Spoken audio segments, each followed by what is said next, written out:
வில்லியனூர் ஸ்ரீ பெருந்தேவி தாயார் சமேத தென்கலை ஸ்ரீ வரதராஜ பெருமாள் தேவஸ்தானத்தில் 5ஆம் நாள் உற்சவத்தில் சேஷ வாகனம் பரமபதநாதன் சுவாமி வீதி உலா நடைபெற்றது.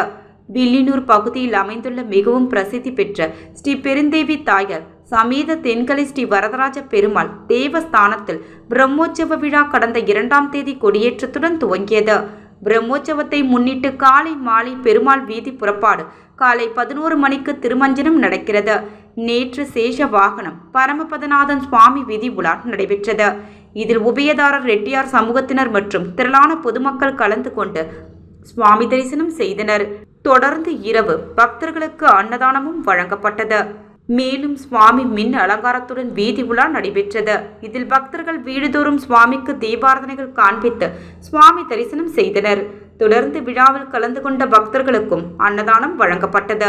விழா ஏற்பாடுகளை தென்கலை ஸ்ரீ வரதராஜ பெருமாள் தேவஸ்தானம் கோவில் நிர்வாக அதிகாரி சந்தனராமன் மற்றும் பிரம்மோற்சவ உபயதாரர்கள், பக்தர்கள், பகவாதர்கள் மற்றும் வில்லியனூர் ஊர் பொதுமக்கள், விழா குழுவினர்கள் சிறப்பான முறையில் செய்திருந்தனர்.